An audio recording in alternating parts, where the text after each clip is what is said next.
friends come and visit our studio. Catch them all in MuseTalks. Hi everyone, welcome back to MuseTalks. Today, as you can see, my sidekick is not here, so I'm all alone today. We have a lovely guest here who just recently retired, Madam Sabariah Ramilan, Head of Eaglevision and Malay Audience at Mediacorp. Thank you, if you don't mind, Kak Sab. Thank you for coming and spending your time here with us on this lovely afternoon. Thank you for having me. So how's retirement? It's so been far? great so far. I'm enjoying every minute of it. Been traveling a lot. In fact, the moment I retired, the next day we flew off. Wow. So it has been like non-stop. I've been like traveling like 4 times now. Yeah, and I just came back. I was away for 1.5 months. Yeah, it's Fantastic. I can't been wait for my good. retirement too. Yeah, I'm still young. Let's take us through your journey. Well, I started a long time ago, 42 years to be precise. I started as a program researcher upon graduation from National University of Singapore. It was the first batch of program researchers in then Singapore Broadcasting Corporation, SBC. So a pool of us doing research for different programs and in different languages. Then a few years later, the role of program researchers were combined with writers. So we were called program research writers. Research writers. Yeah. So we researched and we wrote scripts as well. 5 years later, I started to feel a bit bored. I wanted to do more. So I attended a production course, directing as well as producing. And I didn't stop there. I also wanted to present. Right. So there was a series called Project Keluarga, which I produced, directed, I wrote, and I presented. How old were you then? 29, 30. Oh, wow. Yeah. Considering, back then, like given that opportunity, that's really a very young age for you to produce, direct, and, also wrote everything. Yeah. I must say that I was thankful to my executive producer then, Mr. Mokram Kasim, and my co-producer, which was Mr. Samri Badi. They left, the entire content creation, getting the guests for the show, how to shoot, where to shoot, and how to present it entirely to me in that particular season. Who presented the show? I was wow. presented the show together with Johan Jaafar. Wow. Yeah. But Project Keluarga was a long-running magazine program. So mine was, I think, series 8 or so, 7, series 7. Then I did, everything for series 7. Then series 8, I was the executive producer. I presented only segments because it's too much for me. Then I had other producers and other presenters to do it until season 10 and until we wrap up. One season, there'll be how many episodes? 13? 26. 26. Oh, back then, 26 Back then, episodes. 26. Wow. Okay. It was half studio and half location. Yeah. Yes. Pretty impressive. So that I'm so was jealous now. that was the moments that I really enjoyed doing it. It was tough because at that point I just became a mom. So it was very, very tough with juggling home, juggling work, and learning new things and attending classes as well. Yeah. So you mentioned you joined the class. Who was the one that providing? We had trainers from BBC as well as I think from Germany. So it was an in-house training, but it lasted many. That's what I really envied, people back then, because they were really trained by professionals, not locally. Yeah. So you have a different Correct. skill set, and they really push you. And of course, language or even culture is different. However, you all need to adapt, the kind of ideas. Correct. Yeah, to localize lah, basically. I mean, the TV production course was like we did everything. We were trained to handle the cameras, to do editing, Wow. to write script, to direct, to become vision mixer, Wow. to do the sound. Yes. And all these hardwares, right? It's not even softwares or apps. It was very tough, but I mean, we found our niche in which areas that we liked most. Right. I mean, for me, it's like definitely directing and presenting, and of course producing. No need to touch machines. Yeah, no need to touch machine. No need. To me, is the most difficult one was being a vision mixer. To press the buttons. And because you need to know the timing, right? Exactly. And then you have to be like exactly. It's not like auto. There wasn't any automation back then. Yes. No. Yeah. So everything is manual. Yeah. So it was a bit challenging. Then I went through a test, aptitude test, as well as written tests, and interviews to become a producer. Oh, yeah. Even then, by your company. Yeah, Okay. So it's SBC like an then. assessment and I mean, together with those people outside, I mean, so I have to go through the same thing that new applicants. Right. We should bring it back. Yeah, I think so. Seriously? So I had to sit through 3 hours of written tests. Then after that, interviews to get the job. So yeah, I got the job, and I started off as a entertainment producer. Oh. Yeah. Wow. So I did my very very first live show was Hanya Untukmu. No, sorry, Hiburan Minggu Ini. Oh, okay. Hiburan Minggu Ini. Okay, And I it was a remember. live show. Yes. And I produced and directed that live show. So it was like Back in SBC studio, right? Yeah, it was Studio A then, and then the panel was a OB van.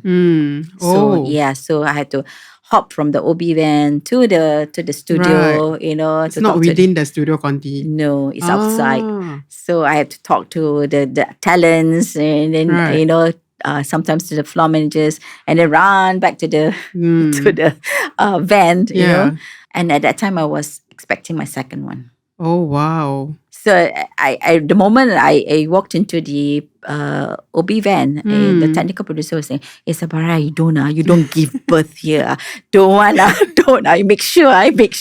Yeah. So how do you you were going through all this pregnancy and all that? How is there like an agreement, or you negotiated you have to take lesser role or something? No. Or because then I mean, as a woman, I think you really have to live up, right, to Exactly. the expectations, and we Exactly. cannot use that excuse. Yeah. So how do you I think I work strike that balance? that the women producers work harder than the men producers, I think, at that time, because I won't say that's discrimination. It wasn't discrimination. It's just that they think that why should we take in more female producers when they have to take long maternity leaves? And Right. mind you, that time maternity leave was only 2 months, not Yes, 4 months, not correct. 6 months like now. Yeah. So it was only 2 months, and yet they felt that so long, you would be away for so long. But we had to work really, really hard. I mean, sure. like my other female colleagues can testify to that as well. Was there any helper back then? Helper at home? Yes, at home. Only after I had my first one. Yeah, before that I didn't have any helper. Wow. But I had the family support. I mean, thankfully, I'm so grateful, to have a family who's very supportive. That's really important, I think. Yeah. And a husband who's really, really supportive as Yeah. well. Although during my second pregnancy, my husband went away. He was doing his MBA, and then Oh, it was the wow. whole year, and and he wasn't even there when I gave birth. Oh, wow. Because the baby came early, so he came I'm back. so sorry. Actually, quite similar. Sorry, yes. It was so funny. Oh my God. I actually drove him to the airport.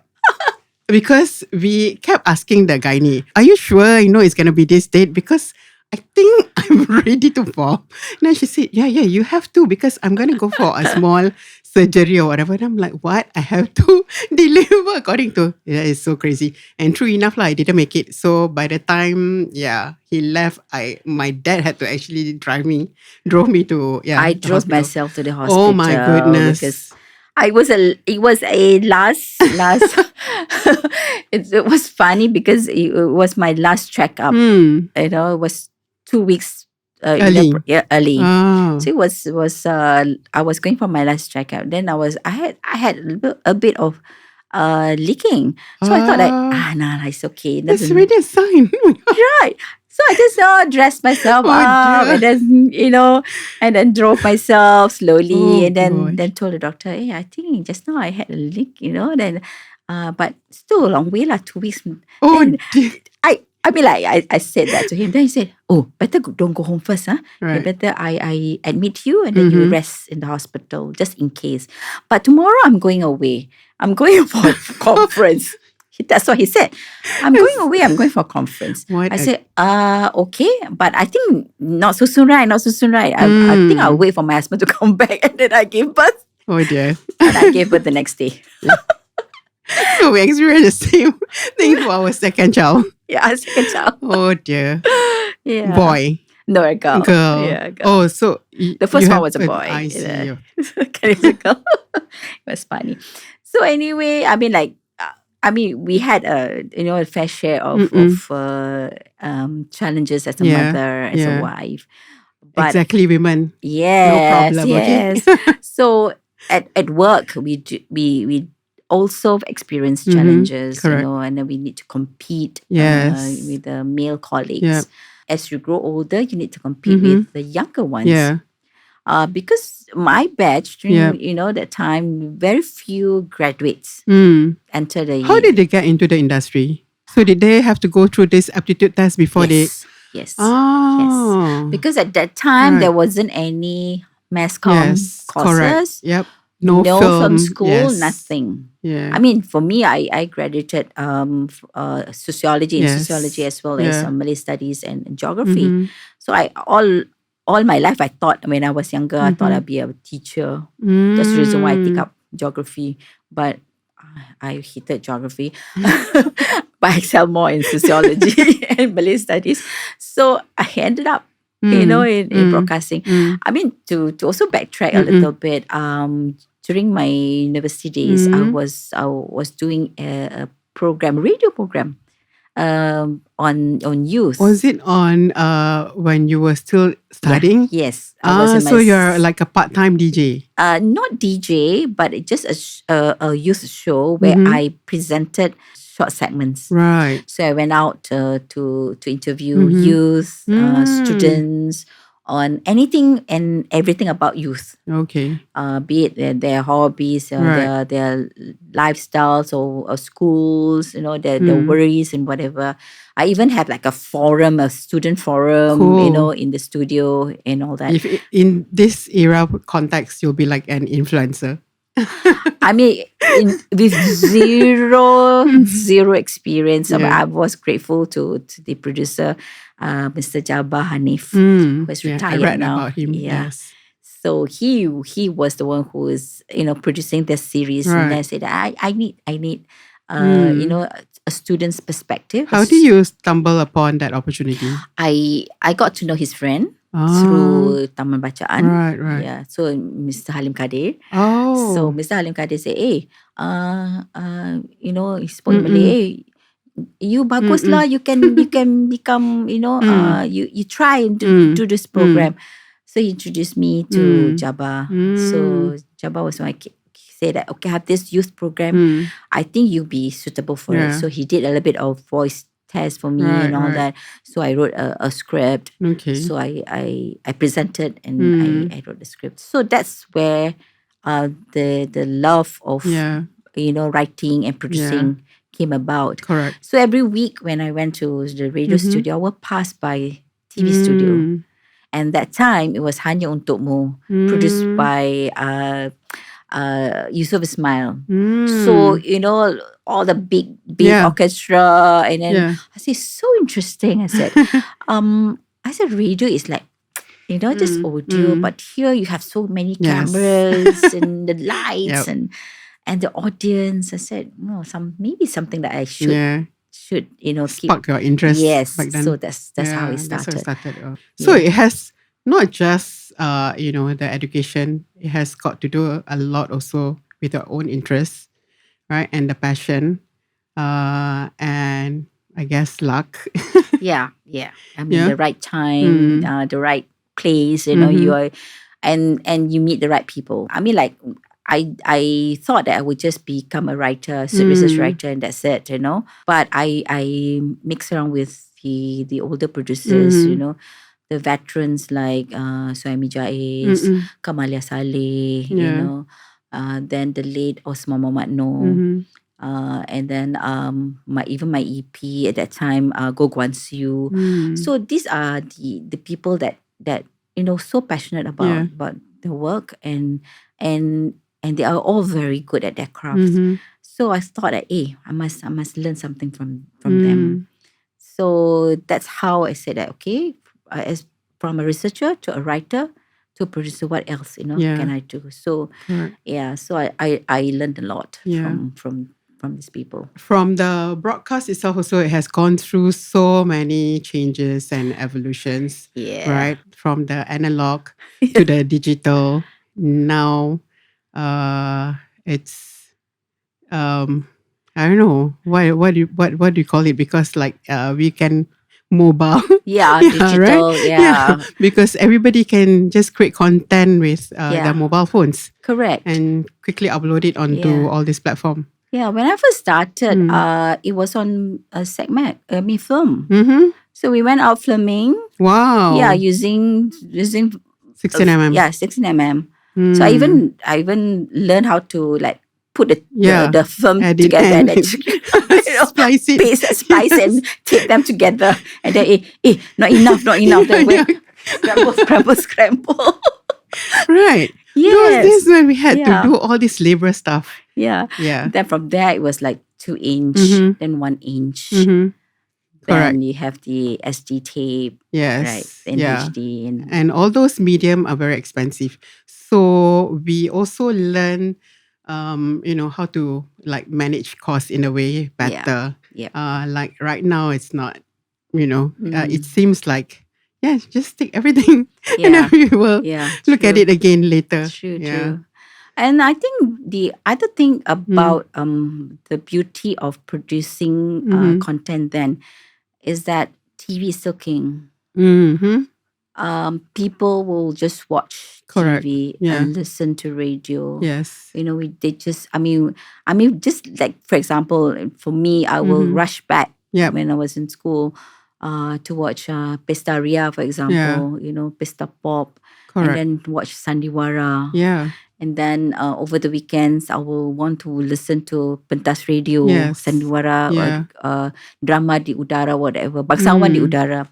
Those are the programs that I really like to listen and to watch. Yeah.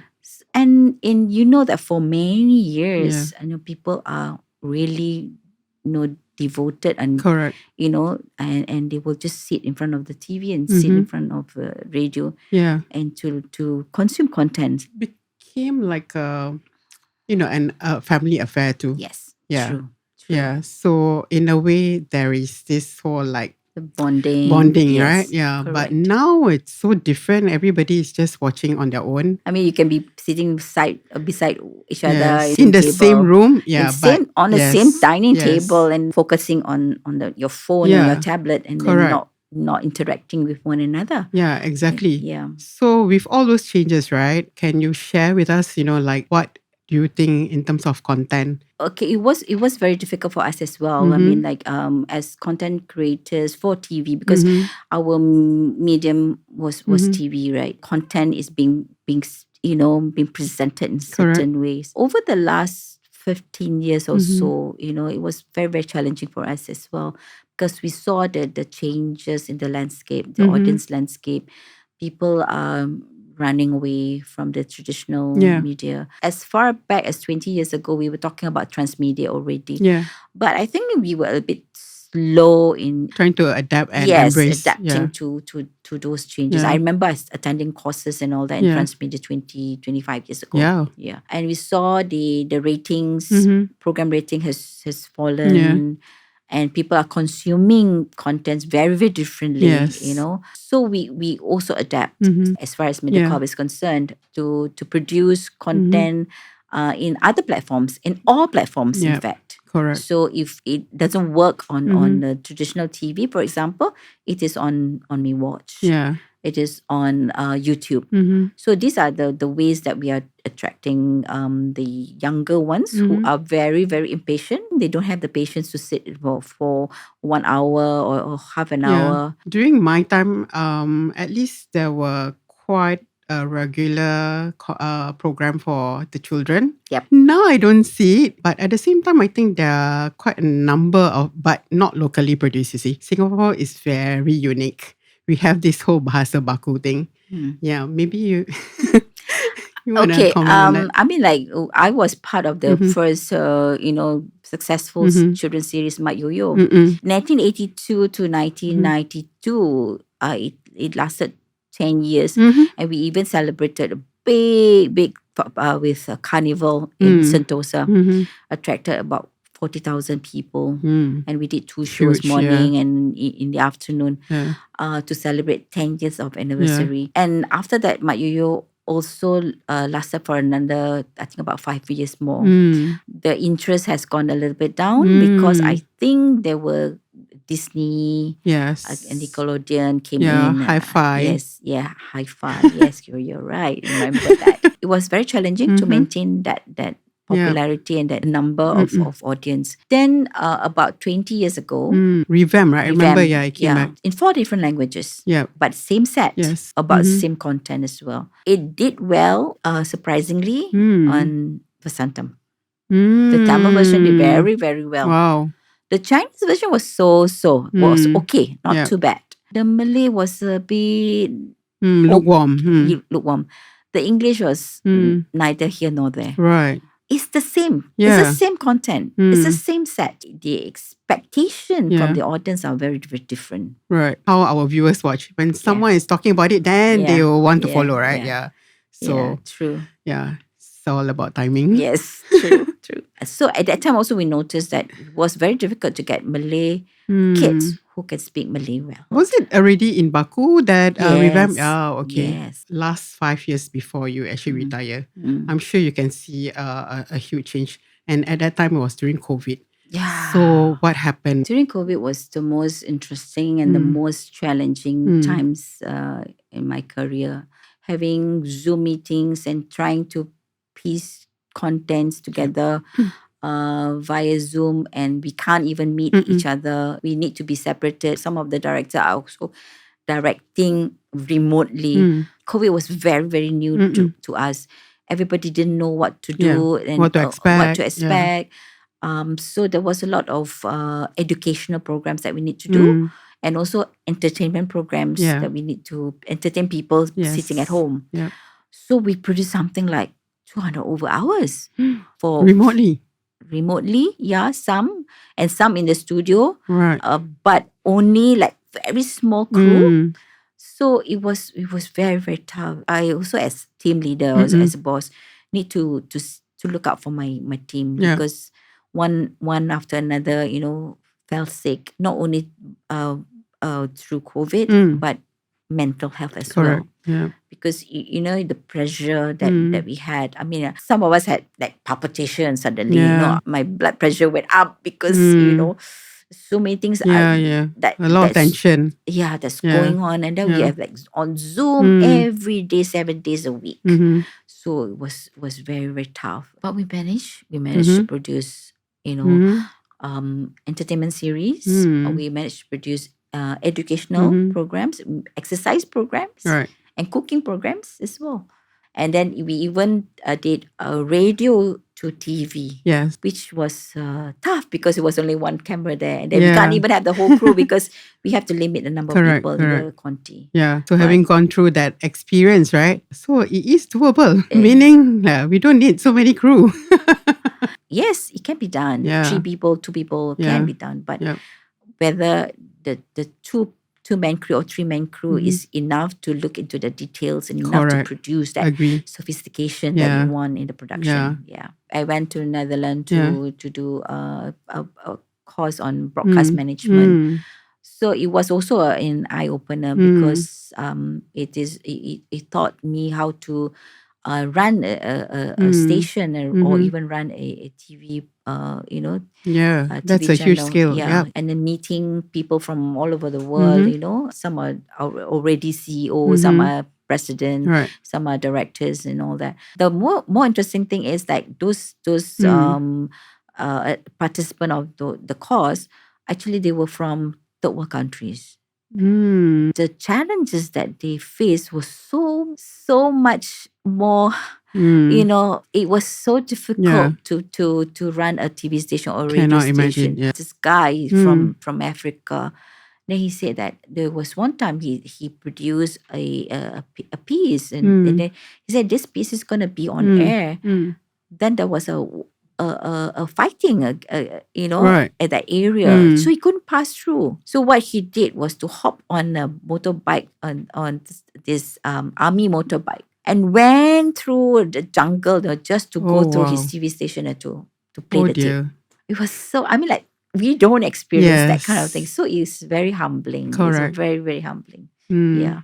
And then I met this lady from Ukraine, which I'm still in touch. And then, now Ukraine is at war. Yeah. At that time also, she said that my country has never stopped. She's from the news department. Pulled the journalists together. Now she's and the recent war. Right. And then she ran from one city to another. Still producing. Fantastic.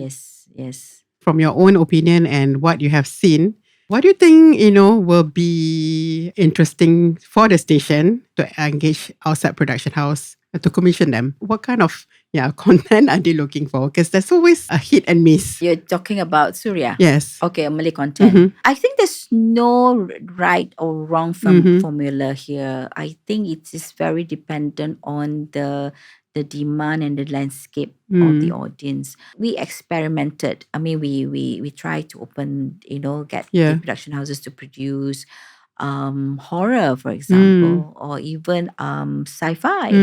The audience were not really too keen. Yeah, although it won that Dystopia won awards. History has it that we saw the numbers. Why do we want to spend money on something that the audience would not want to watch? We rather spend the money on something that works. Multiracial drama, we call it Singapore drama. You need to have that multiracial faces. For the longest time, Surya has already done that. So this is something that we are ahead in terms of depicting the correct. Something that can the audience can resonate. That goes back. The reason why I earlier part of my career I was doing Malay programs, and after that I shift to English, doing English programs, Miss Universe, Manhunt, Fashion Unlimited, Pyramid Game, and so on and so forth. So I said, hey, I want to give back to the community. People like us, the producers and writers, and need to give back. Who will be there if not for us? So when Surya was launched, our team was the one who did the launching show. The year 2000 was the year that Surya was launched. Personally, I thought that yes, this is my way of giving back to the society. TV is something that you want to learn Malay, that's just like radio. You listen to radio to speak good Malay. You learn good Malay from TV, hopefully. That's the reason why people must write correct Malay, must speak correct Malay. even in Correct. entertainment programs. So this is something that my peeve. Mm. having presenters who are speaking in Rojak, Yes, yes. Malay and English. Yeah. In terms of censorship, that one goes to IMDA first, right? It doesn't go straight to the station. No, it went to censoring. us. It went to Okay. us during SBC days or even TCS days. We had a censorship team. Oh, okay. Yeah, they're different from programming team. Right. Yeah, so programming is local productions, but this censorship team is for imported programs as well as other programs that needed to be censored. You Locally. mean locally? Yeah. Oh, yeah. right. After a while, the two teams collapsed. Oh, Into one. Some of the staff actually took the role of censors I see. as well. Okay, so Yeah. you don't really have to have a department on its own. Yeah. But for the English, we do have Because of the imported. overall they look into other channels as well. Sometimes when we produce content also, we kind of like self-censor ourselves. Yeah, sometimes too much, right? Yeah, it curbs the whole creativity, right? How do you push? From my experience as a producer, I mean, way back in the early 2000, when I did Hari Raya show, I really pushed the boundaries a little bit. There were no baju Melayu. Everybody was wearing Western. Which one was it? I think 2001, or 2002. Oh. Hari Raya. So Okay. I had a backlash. The whole community was like, apa ni? What? Hari Raya is like that? Hari Raya songs. But the ladies were wearing like gowns or even like kabaya inspired. Oh, okay. Modern. Modern, very, very right. modern. The guys were in tux or even suits, but not songkok and samping. So was that like a lesson, a big lesson? A big lesson. I was like, okay, fine. Something that we cannot. I mean, that one we need to retain. The whole representation.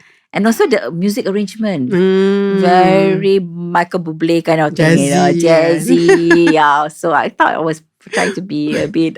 Maybe now people will be more accepting. Yeah. Then I remember Hanim Saleh from Vettai was saying that, you're so brave. You're doing this kind of thing.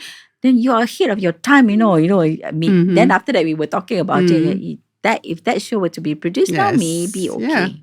Not then. Any other, incidences that you want to share? I mean, like when we did Anak Met. Anak Met was Eaglevision. Yes. Right? Yeah. Yes. So the first Anak Met, we had a lot of negative feedback from parents as well as from schools. Right. Because it was an eye opener for the community. Suddenly, they learn, the parents learn that, my kids are doing this. They were taken off guard, and then it's like, also in denial. Like, the schools were all like, I mean, you're portraying our students like this and all that. So we were called, and then we were, there were a lot of debates, there were a lot of discussions after that. Violent scenes were told to be softened a bit. The knife shouldn't be like that long, must be this long, The worry that too much information was given out in that series. Yeah. They were afraid that the students, will learn. Yeah. Yes, it's happening, Yes. but we also want to tell parents, hey, look out for your children. Correct. Yeah. So that's the reason why Anak Met was very, very successful. And then we didn't stop. A few years later, we produced Anak Met 2. Only 10 years later from the first season that we produced Anak Met 3. We presented different issues. Anak Met 1 was about drugs, then Anak Met 2 was about broken families.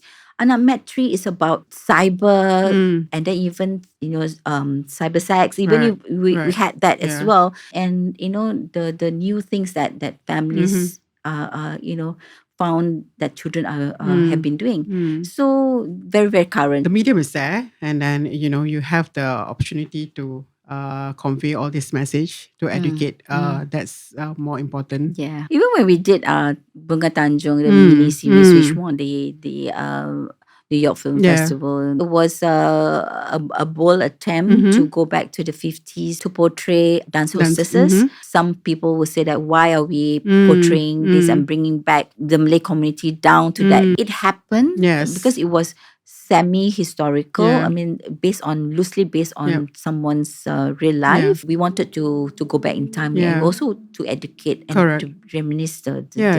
past. Of course, as a producer, you will inject something that is positive at the Of end. course, Yeah. and we did, Yeah. and then even the character became a writer, at the Yeah. end of the series. She went to school and she became a writer, and Yeah. and she passed down positive vibes to her children and to Yeah. her grandchildren. In terms of production value, we Mhm. thought that we did quite well. 1950s Yeah. kind of look Yeah. in terms of costume, the set design, even the music and all Yeah. that. You shot it in Malaysia, right? Yeah, we did. We went to Ipoh and we Yeah. went to Taiping Yeah. to shoot. Bigger budget to do it. No budget is a bit hard. Yeah. There's a limit lah Yeah. to what we can do. Yeah. So another program that I must say I'm quite proud of is we did one symphony concert in the Esplanade Yeah. way back in Yes. 2002. Mhm. So it was like one of the first Malay concerts Yep. in the In Esplanade. a proper theatre Yeah, proper outside theatre and, of the yeah. studio. Although it was not full house, but it was 3/4. But the way it was produced, the way we didn't have much money, but we went round to collaborate with Istana Budaya. Our Eaglevision boss was Suhaimi Jais. What he and I did was to go to KL, Istana Budaya, and actually literally beg them to give us the orchestra and the choir for free. Oh, wow. We have this content. Yeah. We give you the content free, Yeah. and we even have some nights over in KL for free. So it was a barter trading. Oh, okay. So That they makes sense. sent the whole entourage of orchestra, 65 pieces. Esplanade also gave us the venue almost free because they wanted to have that show as well. Yeah. So it was a 3-party kind of Yeah. thing. It's Mediacorp, wonderful. Esplanade, and also Istana Budaya. So we had one show in Esplanade, but 2 nights in Istana Budaya. But who can say no to Mediacorp, right? No, not really. It was very, very difficult. Have you ever got rejected? Not Sponsorship? rejected outrightly, but they will say, let us think about it first. One of the reasons why some corporate didn't work because of our exchange rate. Oh. So when we say, okay, this is what we're going to put on the table, how much can you put? They can't match up. So most of the time it's like, sorry, we don't have the money. How about Brunei? In terms of the dollar to dollar, I think it's okay because we are at par, but the skill sets are different. But they do have good singers though. I'm sure. Yeah, it's Quite just near that, Philippines. yeah, it's just the soft skills are still being developed. Yeah, so we need to really hold their hands when we do co-productions with them. But co-production with Brunei is under bilateral. When I talk about the co-production with Malaysian or even Indonesian, we are talking about the private production houses. Right. And even the private stations. Oh. The bilateral relationship we Should had, be, yeah. it was okay. Yeah. With RTM, with TVRI, with RTB Brunei. I think that's okay because both countries are putting in the same amount of money. Yeah. How was your experience, because of course when you are like the boss, you're at a certain age. And then you have this new, graduates that just joined. Is there any kind of like generation gap? To me, when I recruit new staff, they should be better than me in terms of education because I didn't go to film school. Yeah. I love to have them. It's a very good marriage between those with experience and those with the education background. That's the reason why Eaglevision, we have the more veteran ones, more than 20 years. Yeah. And then we have also new guys. A good mix. Yeah, good mix. There are some who thinks that, we are very old school, The structure is there. The workflow is already there, So where else can you find studios with multi-camera production capabilities than Mediacorp? So this is where you learn. Yeah. This is how it should be done. It's not old school. Mm. So this is something that they need to appreciate. Mm. You need to have discipline. Some guys say that, oh, creative people, I mean, I'm creative. I don't need to write because it's all here. It's all here. I said, yes, it's all in your mind. Who can read yours? Nobody. Yeah. We are not magicians. We can't read what's going on inside your head. Put it down in writings and present it to us. Mm. So this is something that, the younger ones, you need to calm them down. So I play a motherly figure normally. Have to be patient a little bit. Yeah. With all the experience that you have, handling all these different people, role model in the company. They all look up to you. Anything will be like, Katsa, I have a problem. Right? Last 4 years of my career, they set up this Malay community engagement team, and now I'm also heading. So the Malay community engagement team is important because when we create content, where does this content lead to? So and also how can we engage the community, the stakeholders, the Malay organizations to partner us in creating content for the community. Right. We took existing campaigns, existing programs, and we extend it to ground events. So that's how it has changed already. We're going to the ground to engage. That's the reason why when I retire, this portfolio has to be maintained. Also at that time was a bit difficult to find who can run this. Eventually Sujadi, agreed to take over. So his portfolio as an editor of the Malay News is expanded to also take the Malay community engagement role as well. That's quite a bag of responsibilities. Yeah. But you manage lah. Yeah, at that time was like managing five. I was like not only wearing 2 hats, but five different hats was crazy. It was really crazy, but I enjoyed it. So then you said it like you have to enjoy it. Yeah, I mean like everything that you do, I think it has to be, you need to be passionate about it. You need to enjoy it. And I think you need to be sincere. I mean like the Malay say amanah, whatever is given to you, you give back with sincerity. It will be seen. It shows in your whatever you do. Yeah. Yeah, especially when we're dealing with the visuals. Yes. Yeah, what's next? I do have some people who have been wanting to do something with me, but I say, give me some time to enjoy my retirement first. Yeah. And my husband has also joined me. He has also retired recently. We will travel more. Yes. But at the same time, I planning to do something. Okay, have me in mind. Yes.